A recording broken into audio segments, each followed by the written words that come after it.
Recevons, pour aller plus loin sur le sujet, nous recevons Suzy Zozio, docteur en sciences agronomiques et biotechnologie agroalimentaire.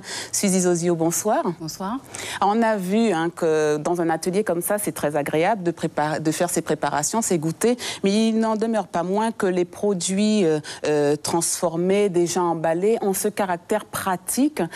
Comment changer d'habitude et surtout s'y tenir? Oui. Alors, c'est vrai qu'il est difficile de lutter, mais la première étape est de comprendre en fait que nos ressources végétales, celles qui poussent chez nous, ont des qualités nutritionnelles supérieures.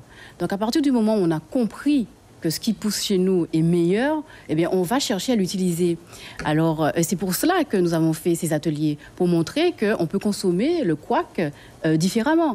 C'est-à-dire, et là, on peut parler de recettes, pour parler de praticité, eh bien, il a suffi de mélanger le couac à un peu de farine de coco, un peu de sucre et un petit peu de lait de coco, pour avoir donc une pâte qu'on pourra mettre ensuite sous forme de galette au four ou bien sûr à la plancha.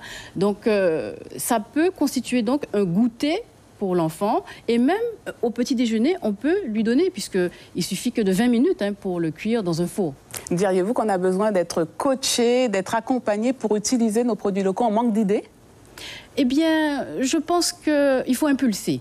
Et je pense qu'avec Maya Village, on l'a bien impulsé depuis ce matin. Et ça continue encore avec ces ateliers. Et puis, ce qui m'a fait plaisir, c'est que d'elles-mêmes, elles m'ont posé des questions en me disant « Mais est-ce qu'on peut changer comme ça? Est-ce qu'on peut rajouter autre chose? Est-ce qu'on peut rajouter du jambon, du fromage ?» Eh bien, voilà, je pense que la mission a été accomplie. Elles vont le faire chez elles aussi, et aussi pour les enfants des crèches. Il faudra vérifier. Est-ce que selon vous, une volonté politique serait de nature à aider en ce sens, que les produits locaux soient moins coûteux, plus accessibles, que l'on en consomme dans toutes les collectivités, les cantines, les crèches, garderies? Bien sûr. Alors ça va être primordial même. Parce que si on veut vraiment que la population consomme la production locale, il faut vraiment qu'elle soit plus accessible. Donc c'est vraiment une démarche qui doit commencer par les politiques. Et il faut vraiment qu'ils s'attardent sur ce sujet-là, parce que... Qu'ils perçoivent l'intérêt véritable de consommer des produits.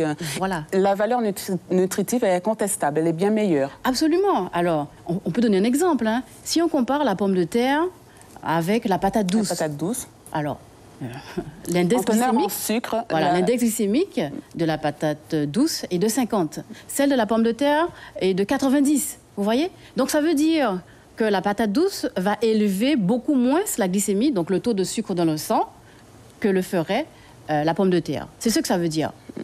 Est-ce qu'il y a par ailleurs des habitudes, une éducation au goût qu'il faut peut-être commencer dès le plus jeune âge? Absolument. Et c'est à partir du plus jeune âge que tout va commencer. Alors, quand on dit le plus jeune âge, on parle du bébé, on parle du petit qui commence qui va à l'école. À partir de quel âge? De la diversification alimentaire, donc entre 4 et 6 mois. C'est-à-dire que l'enfant va commencer à manger des purées. Donc, quel type de purée on va lui donner?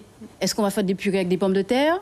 Ou est-ce qu'on va plutôt privilégier la patate douce, les bananes, les ignames, les dachines, le manioc?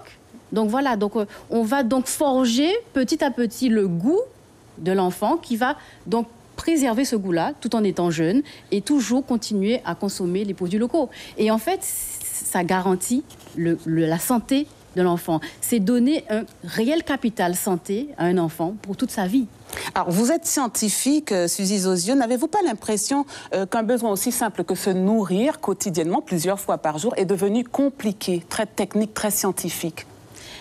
J'avoue, puisque tout le monde parle de nutrition.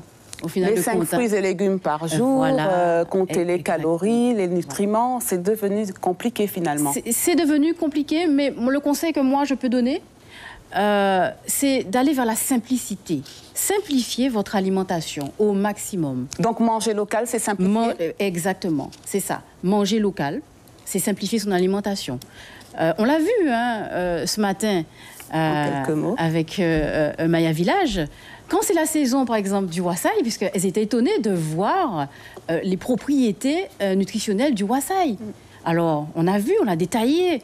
Et je leur ai dit, donc, quand c'est la saison, elles peuvent donc constituer leur petit déjeuner le petit déjeuner des enfants avec ce wassail. Donc, fonctionner par saisonnalité, quand il y en a, on utilise, quand il n'y en a pas, on passe à autre chose.